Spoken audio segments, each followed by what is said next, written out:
마태가 전한 복음 제1을 들어 사용하시는 주의 은총이라는 제목으로 함께 은혜의 시간을 나누도록 하겠습니다.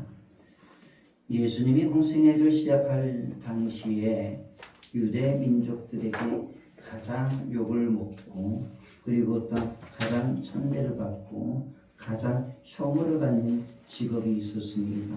그 직업이 무엇입니까? 세리라는 직업이죠. 세리라는 직업입니다. 왜 당시 세리들은 같은 민족, 같은 공동체들 속에서 죄인이라고 불리며 혐오의 대상, 민족 반역자라는 소리를 들어야만 했을까요? 그 이유는 좀 당시 복잡한 사회 구조적 문제에 있습니다. 당시 세리들은 정부에서 월급을 주는 그런 공무원이 아니었습니다. 이 로마에 세금을 거둬들일 권리를 돈을 주고 산 징세 청부업자들이었습니다. 로마는 세금을 거둬들이기 위하여서 세금을 거둬들일 권리를 개인이나 또한 집단들에게 경매를 통해 팔았어요. 그렇게 해서 세금 징수 권리를 구매한 세리들은 정해진 금액을 로마에게 납부한 후에 그 나머지는 얼마든지 자신의 이윤으로 남길 수 있는 구조였습니다. 로마 정부는 세리들이 세금을 얼마나 걷느냐 그거 관심이 없었습니다. 그냥 자기가 정해준 그 세금만 정한 날에 정한 만큼만 내면은 됐습니다. 그래서 2배를 받든지 3배를 받든지 10배를 받든지 로마 정부는 개입을 하지 않았습니다. 이런 사회적 구조를 악용한 징세 청부업자 세리들은요, 로마에서 정해준 그 세금에다가 자기의 주머니를 채울 그 세금을 아주 많이 더해서 거둬들였습니다. 2배, 3배, 4배, 10배 관계없었습니다. 그 당시 대표적인 세금이 2가지가 있었습니다. 첫 번째는 토지세였고 그 다음에 두 번째는 인두세였습니다. 토지세는 유대인들에게 있어서 가장 큰 부담이었다고 말을 합니다. 이 토지세를 감당하지 못한 민중들은요, 자신들의 토지세를 감당하지 못하다 보니까 자신들이 갖고 있었던 토지를 권력자들이나 그리고 유지들에게 팔고 소장농으로 이렇게 전략을 했습니다. 그래서 대다수의 백성들, 민중들은 일용할 양식을 겨우겨우 먹고 살 수밖에 없었습니다. 그리고 인두세라는 것이 있었습니다. 본래는 성인 남녀에게만 부과되는 개인세였는데 이 징세 청부업자들은 사람이 태어났다고 해서 그 세금을 거둬들였고 사람이 죽으면 죽었다고 해서 또 죽었다는 이유로 세금을 거둬들이기도 했습니다. 당시 민중들의 삶은 이런 과도한 세금으로 인해서 황폐하고 피폐하고 그리고 또한 굶주린 헐벗은 삶을 살아가야만 했습니다. 세금이 얼마나 과도한지 어떤 사람들은요, 어떤 가족들은요, 가정을 버리고 야반 도주도 많이 일어났다고 합니다. 그리고 어떤 이들은 이 과도한 세금을 이기지 못해서 자살하는 이들도 있었다고 합니다. 그러나 야반 도주하는 것쯤은 세리들에게 전혀 문제가 되지 않았어요. 왜? 가족들이 남아있고 친척들이 남아있으니까 그 야반 도주한 사람의 그 세금을 가족들에게, 남아있는 가족들에게, 남아있는 친척들에게서 거둬들이면 되었습니다. 만약 가족과 친척이 없다 할지라도 개의치 않았어요. 왜? 옆집 사람에게, 뒷집 사람에게 세금을 더 부과해서 거둬들이면 됐습니다. 이런 사회적 구조적 때문에 이 대다수의 유대인들은 예수님의 복음의 출발점이었던 갈릴리는 가혹한 세금 앞에서 눈물의 삶, 그리고 어떤 사망의 음침한 골짜기의 삶, 희망이 없는 삶, 절망의 삶을 살아가야만 했습니다. 그 정점에 누가 서 있습니까? 세리가 서 있었습니다. 그리고 오늘 우리가 만나고자 하는 마태가 그 정점에 서 있었습니다.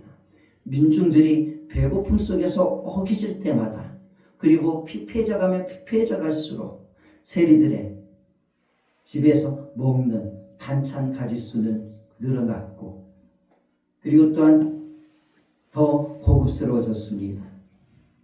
민중들의 집이 허물어지면 허물어질수록 세리들의 집은 더 커져갔습니다.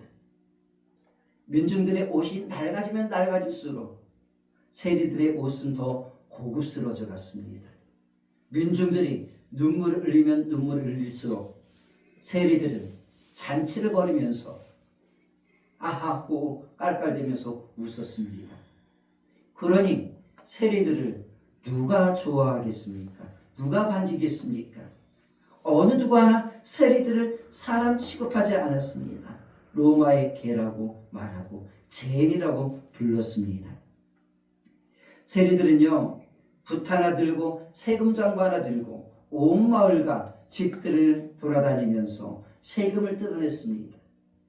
말이 좋아 세금 장부이지 그 장부는 사실 탐욕의 장부이고 백성들의 희망을 빼앗아가고 삶을 빼앗아가고 절망과 어둠으로 몰아넣는 죽음의 장부였던 것이죠.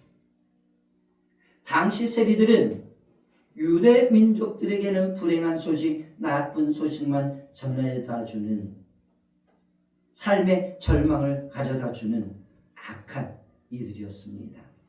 그런데 여러분, 역사의 반전이 일어났습니다. 이런 죄인이 사람들에게 혐오의 대상, 사람들에게 절망의 장부를 들고 다니던 역사의 죄인이, 인류의 죄인이었던 세리 한 사람이 이 세상에서 가장 아름답고도 위대한 채, 가장 거룩한 채, 세상에서 가장 복된 채, 위대한 희망을 주는 책 한 권을 써 내려갔습니다. 그 책의 이름이 무엇입니까? 아브라함과 다윗의 자손 예수 그리스도의 계보라는 말로 시작되는 마태복음. 마태가 전하는 기쁜 소식을 이라는 책을 써냈습니다. 여러분, 이보다 더 큰 반전이 어디 있겠습니까? 붓 하나 들고 공책 하나 들고 그 붓으로 그 공책 속에 사람을 어둠 속으로 몰아넣고 파멸 속으로 몰아넣는 기록을 하던 세리가 그 붓을 가지고 그 공책 속에다 온 인류에게 희망을 주는 이야기, 사람을 살리는 복음, 그것도 한 사람을 살리는 복음이 아니라 온 인류를 살릴 수 있는 그 기쁘고 복된 소식을 전할 수 있다, 기록할 수 있다는 것이야말로 개인의 반전을 넘어 역사의 반전이고 또한 하나님 나라의 반전 아니겠습니까? 여러분, 이런 역사의 대반전이 일어날 수 있었던 비결이 어디에 있었을까요? 그 이유는 아주 간단하고도 명료합니다. 오늘도 여전히 세간에 앉아서 탐욕스러운 얼굴로 세금 장부를 바라보면서 만지작거리고 있는 마태를 주님이 찾아오신 그 사건으로부터 이 역사적 대반전이 일어나고 있는 것입니다. 복음이신 주님이 혐오의 대상이었던 세리 마태를 찾아오셨습니다. 그리고 그날 죄인의 친구가 되어주셔서 따스한 말 한마디를 건네주십니다. 나는 의인을 부르러 온 것이 아니라 죄인을 부르러 왔다. 그 위대한 선언이 한 인생의 반전, 역사의 반전을 가져온 것입니다. 사랑하는 여러분, 예수님을 만나면 그곳은 언제나 아름답고도 고귀한 위대한 역사의 반전이 일어나는 것입니다. 우리가 알고 있는 복음서는 총 4권입니다. 그런데 이 4개의 복음서 중 죄인 중에 죄인이었던 세리가 쓴 마태복음서를 신약성경 가장 맨 앞에 배치해 두셨습니다. 복음서 중에서 가장 먼저 쓰여졌다고 알려진 마가가 쓴 복음서도 아닙니다. 사회적으로 저명했던 의사였던 누가가 쓴 복음서도 아니었습니다. 그리고 예수님에게서 가장 사랑받는 제자가 쓴 요한복음도 아니었습니다. 가장 영적이라고 말하고는 그 요한복음을 가장 맨 앞에 배치시키지 않았습니다. 죄인 중에 죄인이 써내려간 복음서를 가장 맨 앞에 배치시켜 놓고 죄인인 우리를 예수 그리스도의 복음의 세계 속으로 인도합니다. 죄인인 우리로 하여금 마태복음을 읽어 내려가면서 나 같은 죄인을 향한 주의 은총을 발견하게 되어집니다. 나 같은 죄인도 들어 사용하시는 주의 놀라운 은혜의 역사의 시간 속으로 우리를 들어가게 합니다. 저는 이것이야말로 복음 중에 복음이라고 봅니다. 마태 같은 죄인을 사용하시는 그 놀라운 주의 은총, 이것이야말로 나 같은 죄인에게도 복음이 아니겠습니까?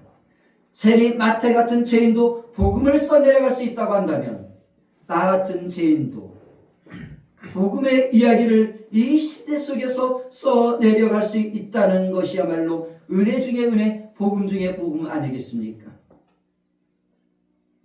마태 같은 인생도 이 세상에서 가장 아름다운 이야기를, 예수의 이야기를 써내려갈 수 있다고 한다면 우리도 세상에서 가장 아름다운 이야기, 예수님의 이야기를 내 삶의 여정 속에서 써내려갈 수 있다는 희망, 이것이야말로 복음 중에 복음 아니겠습니까? 마태 같은 죄인도 사용하셨다고 한다면 나 같은 죄인도 들어 사용하실 수 있다는 이 사실, 이 사실을 우리는 마태복음에서 발견하게 되어지는 것입니다. 그래서 마태는 위대한 하나님의 선물이고 복음인 것입니다. 저는 마태가 전한 복음을 이렇게 정의하고 싶습니다. 죄인을 들어 사용하시는 주의 놀라운 은총. 물론 신학적으로는 마태복음을 가장 맨 앞에 배치시킨 이유가 있습니다. 그것은요, 구약과 신약을 연결시켜주는 징검다리 역할입니다. 징검다리 역할이에요. 그리고 마태가 전하는 복음의 핵심은 신학적으로 구약에서 약속된 메시아 언약의 성취입니다. 그래서 여러분 마태복음을 읽어보게 되면은요, 다른 복음서보다 유독히 구약 인용이 많습니다. 구약 인용이 많아요. 그리고 이루어졌다, 이루시는지라 라는 말들을 여러분들이 마태복음을 읽다 보게 되면 발견하게 될 것입니다. 그리고 마태가 전하는 복음은 예수님은 다윗의 혈통으로 오신 왕으로서 메시아입니다. 이 땅에 하나님 나라를 회복시키기 위하여 왕으로 오신 예수님이 마태가 전하는 복음의 관점이라는 것은 신학적으로 정해져 있습니다.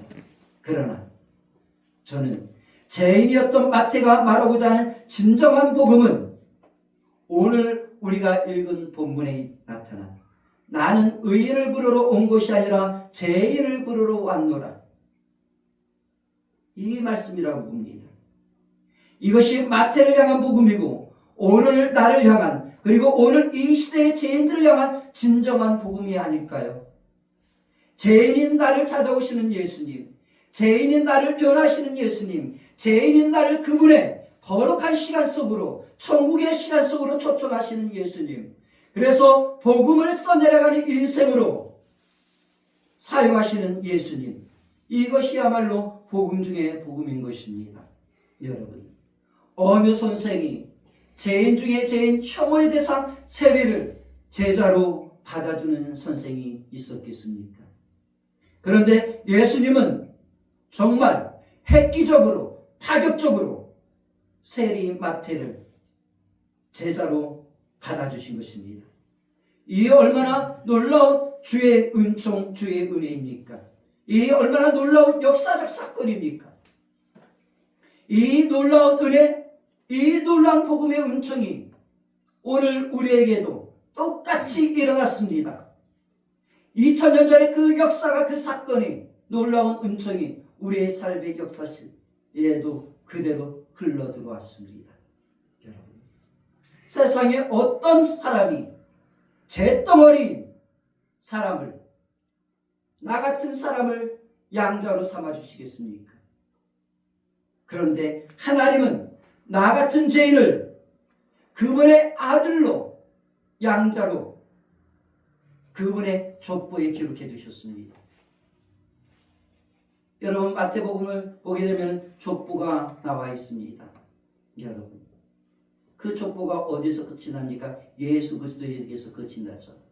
그렇지만 여러분, 이 족보를 오늘 우리로부터 추적해 역추적해 거슬러 올라가 보게 되어지면은 그 족보에는 예수 그리스도가 우리의 조상으로 있는 것입니다.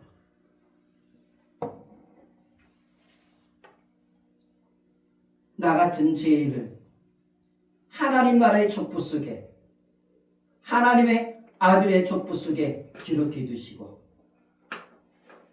나 같은 죄인을 하나님 나라의 족보 속에, 영적인 족보 속에 예수 그리스도의 후손으로 나 같은 딸을 기록해 두신 것입니다. 그리고 주님은 이렇게 말씀하십니다. 언제나 우리에게 찾아와서 이렇게 말합니다. 사랑한다 내 아들아, 사랑한다 내 딸아, 내가 너를 잘 안다. 우리는 모두 다 죄인이었습니다. 그러나 예수 그리스도 안에서 하나님의 아들이요 하나님의 딸이 된 것입니다. 이것이야말로 복음 중에 복음인 것입니다. 우리는 하나님의 나라의 영적인 족보 속에 하나님의 아들, 딸로 기록되어졌습니다. 오늘 마태가 세간에 앉아 있었습니다. 세간에 앉아 있는 마태를 보시고 예수님이 나를 따르라고 말씀하고 있습니다. 마태의 집에서 식사가 이루어지고 있습니다. 마태와 예수님이 식사를 나누면서 죄인인 마태에게 가장 위대한 말씀, 그리고 오늘 우리가 너무나도 사랑하는 말씀 하나가 흘렀습니다. 나는 의인을 부르러 온 것이 아니라 죄인을 부르러 왔노라. 여러분, 마태에게는 두 가지 이름이 있습니다. 첫 번째 이름은 레이라는 이름입니다. 그리고 또 하나는 마태라는 이름입니다. 그런데 우리가 복음서를 읽다 보게 되면 아주 재미있는 사실 하나를 발견하게 되어집니다.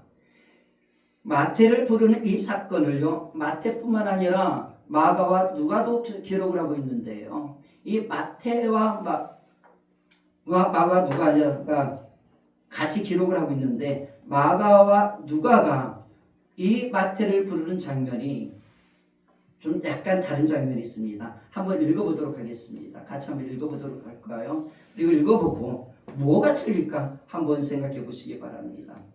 마가복음 2장 14절, 누가복음 5장 17절 같이 읽도록 하겠습니다. 시작.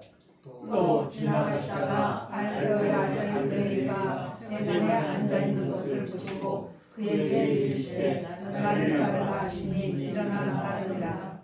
그 후에 예수께서 나가사 레위라 하는 세리가 세간에 앉아있는 것을 보시고 나를 따르라 하시니. 자, 마가하고 누가는 마태를 누구라고 기록을 하고 있습니까? 철저하게 레위라고 기록을 하고 있습니다. 레위. 그런데 마태복음을 기록한 마태 자신은 누구라고 자기 이름을 소개하고 있습니까? 우리에게 마태라고 기록을 하고 있습니다. 마태를 고집을 했어요. 마태는요. 여러분, 레이라는 뜻은 연결, 연합이라는 의미입니다. 레이라는 말이 결코 나쁜 의미 아니죠. 연결되어졌다, 연합되어졌다. 그런데 마태는 자신의 이름을 연결되어졌다, 연합되어졌다는 그 의미 대신에 마태라는 말로 기록을 하고 있습니다. 마태라는 이름으로 기록하고 있습니다. 왜 마태는 레이라는 이름 대신에 마태라는 이름을 사랑했을까요? 마태라는 이름을 고집했을까요? 전통적으로 성서학자들은 마태라는 이름을 예수님이 지어준 이름이라고 봅니다. 그래서 마태라는 말의 의미는 어떤 의미냐면요, 하나님의 선물이라는 의미입니다. 하나님의 선물. 예수님이 그에게 마태라는 이름을 선물로 주시면서 이렇게 말했을 것입니다. 너는 이제부터 하나님의 선물이야. 너는 이제부터 세상을 향해 나갈 때 하나님의 선물 같은 삶을 살아야 해. 라는 그런 의미를 부여하면서 마태라는 이름을 지어주지 않았을까요? 여러분, 마태는 예수님을 만나기 전 레이라는 이름을 가지고 철저히 돈과 연결된 삶을 살았습니다. 돈과 연합된 삶을 살았습니다. 부정부패와 연결되고 부정부패와 연합하고 죄인들과 연합한 삶을 살아왔습니다.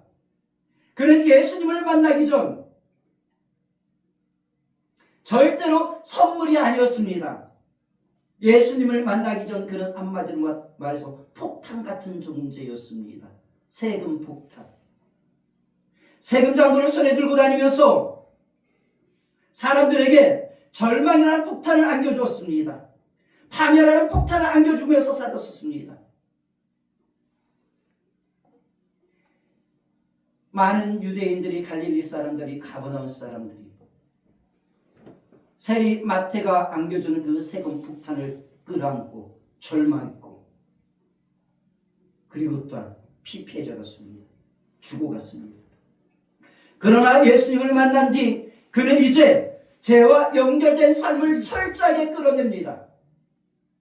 그리고 하나님의 선물이 되어서 사람들에게 하나님의 선물을 주는 삶으로 살아가기 시작을 합니다.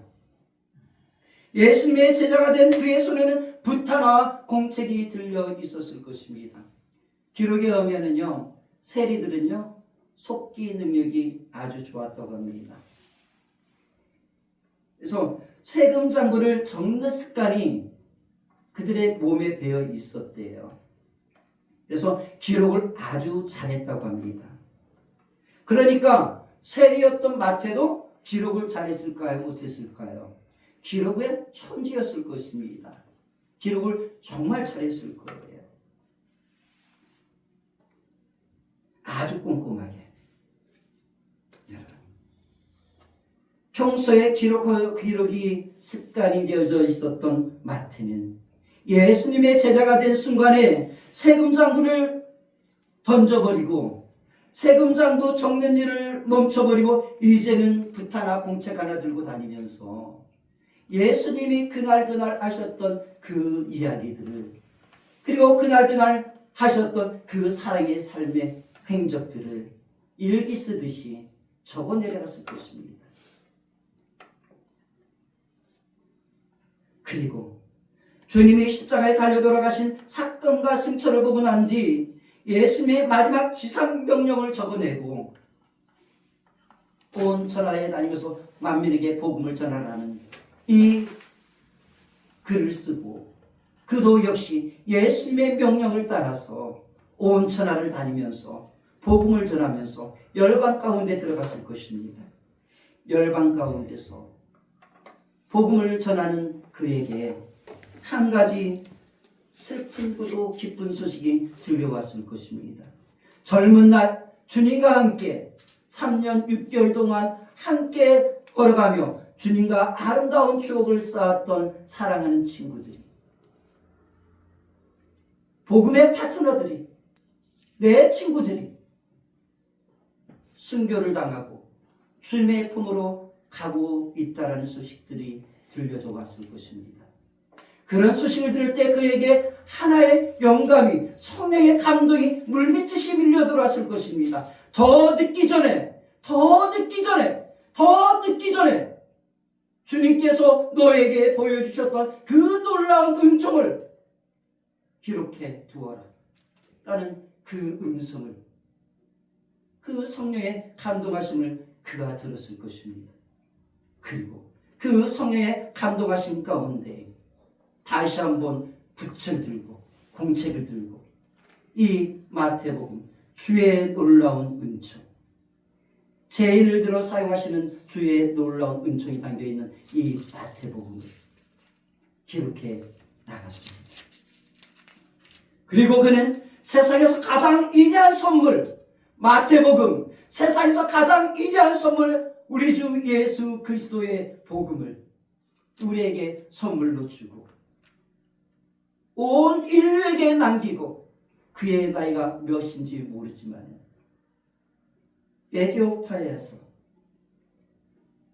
에티오피아에서 순교의 피를 흘리며 지금 조용한 하나님 나라에서 만찬의 시간을 나누고 있을 것입니다. 여러분, 마태복음을 우리가 해석한다고 한다면 이름입니다. 마태, 하나님의 선물, 복음, 하나님의 선물, 복음. 그렇습니다. 복음은 하나님의 선물입니다. 복음이신 예수님은 세상에서 가장 위대한 그리고 아름다운 하나님의 선물인 것입니다. 여러분, 마태복음은 하나님이 우리에게 주신 선물인 것입니다. 여러분, 마태는 예수님을 만나기 전에 레위로 살았습니다. 돈과 연결되고 부정부패와 연합한 그리고 죄인들과 연결된 삶을 살아왔습니다. 그러나 그는 예수님을 만난 후 사람들을 향하여 선물이 되었습니다. 그리고 우리에게 가장 위대한 하나님의 선물, 위대한 복음 예수 그리스도를 남겨주었습니다. 여러분, 마태는 이렇게 말합니다. 복음이란 죄인이었던 나를 사용하시는 은혜이다. 여러분, 하나님 나라의 역사는 죄인들을 사용하시는 은총인 것입니다. 죄인을 들어 위대하고 아름답게 사용하시는 것이 하나님 나라의 역사인 것입니다. 여러분, 예수님은 죄인인 마태를 통해 가장 위대한 선물 마태복음, 신약 성경의 첫 페이지를 열게 하였습니다. 그리고 예수님을 세 번이나 부인하고 예수님을 저주했던 베드로를 통하여서 그 베드로의 위대한 설교 그 한 번을 통하여서 로마에, 갑바도기아에, 그리고 또한 소아시아 지역에, 유럽 지역에 교회가 세워지게 하셨습니다. 그리고 예수님은 죄인의 죄수였던 바울을 통해 주옥 같은 성경 13권을 우리에게 선물로 주었습니다. 그리고 기독교 역사상 가장 위대한 성자라고 불리는 한 사람, 성 어거스틴. 그 성 어거스틴은 세상에서 죄인 중에 죄인의 삶을 살았습니다. 그는 철저한 쾌락주의자였습니다. 창녀와 함께 살았습니다. 그리고 사생아도 낳았습니다. 허랑방탕한 삶을 살았습니다. 그의 젊은 시절 그는 만이교라는 이단에 빠져 있었습니다. 그러던 어느 날 그가 정원에서 깊은 절망 속에서 슬피 울고 있었다고 합니다. 근데 그때 이웃집에서 어떤 아이의 노랫소리가 들려왔다고 합니다. 집어들고 읽어라, 집어들고 읽어라, 집어들고 읽어라, 집어들고 읽어라 라는 그런 노랫소리가 들렸대요. 그 순간 이 성 어거스틴은 이 소리가 성령께서 주시는 소리라는 감동을 받고 성경을 펼쳤습니다. 그가 펼쳐낸 성경은 로마서 13장 13절과 14절에 있는 말씀입니다. 낮에와 같이 단정행하고 방탕하거나 술 취하지 말며 음란하거나 호색하지 말며 다투거나 시기하지 말고 오직 주 예수 그리스도로 옷 입고 정력을 위하여 육신의 일을 도모하지 말라는 말씀이었습니다. 이 말씀을 읽는 순간 성 어거스틴은 참회의 눈물을 흘릴 수밖에 없었습니다. 그리고 참회의 눈물을 흘리는 순간 주의 놀라운 은총이 그에게 일어났습니다. 주의 놀라운 은총과 은혜를 경험하고 그 이후에 교회 역사 속에서 가장 위대한 성인 중 한 사람, 성 어거스틴으로 우리에게 다가온 것입니다. 여러분, 이 어거스틴의 참에 누가 있었을까요? 어머니 모니카의 기도가 있었습니다. 어거스틴의 어머니의 기도는 다른 것이 아니었습니다. 타락한 아들 어거스틴이 참회하고 하나님께로 돌아오기를 간절히 눈물로 기도했던 것입니다. 그리고 그 눈물의 기도가 이루어져서 그는 드디어 기독교 최고의 성자로 역사 속에 기록되어진 것입니다. 여러분, 기도하는 자의 자식은 참회하고 하나님한테 반드시 돌아오는 것입니다. 또한 찬송가 중에 가장 은혜로운 찬송가로 알려진 찬송가 305장 나 같은 죄인 살리신 그 찬송의 작사가 역시 존 뉴턴 역시 큰 죄인이었습니다. 존 뉴턴은 노예 묵수역사원의 선장이었습니다. 노예 무역을 하다가 그의 배가 폭풍을 만나 자초될 위기에 빠졌습니다. 그 위기 속에서 그는 하나님께 절실한 기도를 했다고 합니다. 그의 생애 속에서 그가 하나님을 알고 있었지만 그의 생애 속에서 가장 절실한 기도를 가장 먼저 한 때가 이때였다고 합니다. 위기 속에서 이 절실한 기도를 하나님이 들으셨습니다.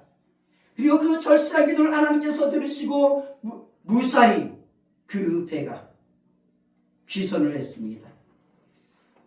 구조를 받은 후에 귀선한 후에 그는 성경을 읽어내려가기 시작했습니다. 성경을 읽어내려가면서 그가 깨달은 사실 하나가 있었습니다. 나는 죄인이라는 사실이었습니다.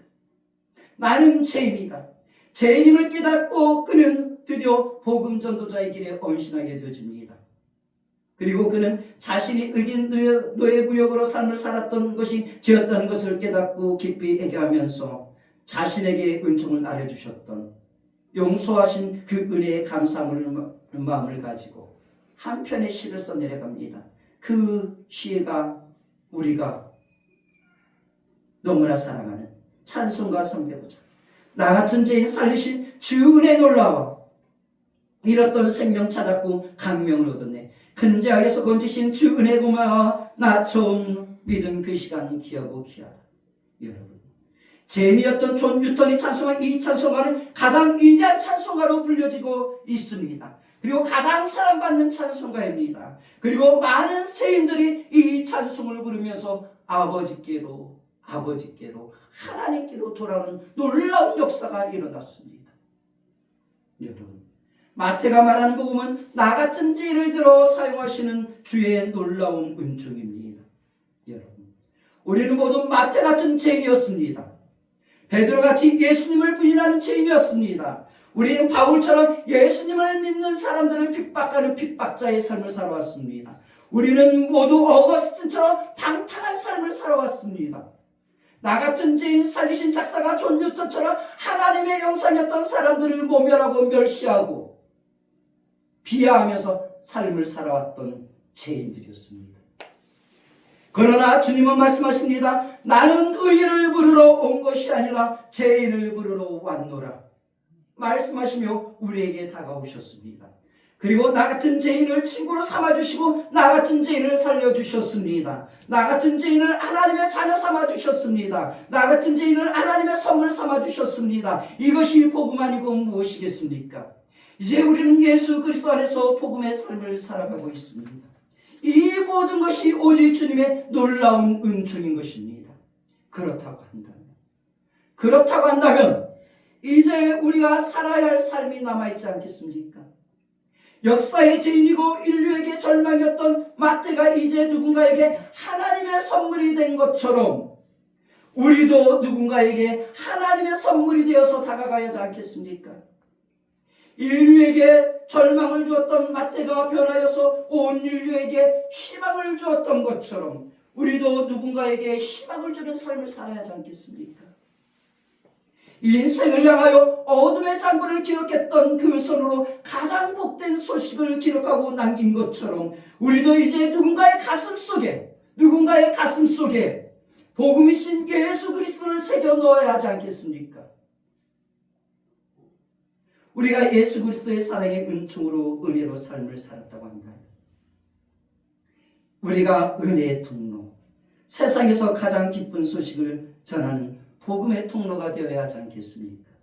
사랑하는 성도 여러분, 예수님은 나 같은 죄인을 살려주셨습니다. 우리는 그 은혜를 경험했습니다. 우리는 하나님의 선물이 되어졌습니다. 이제 세상을 향해 나가십시오.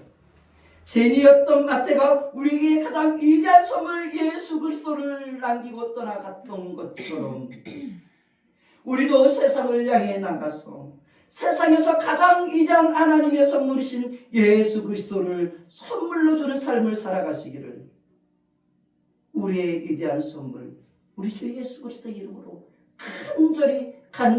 간절히 축원드립니다.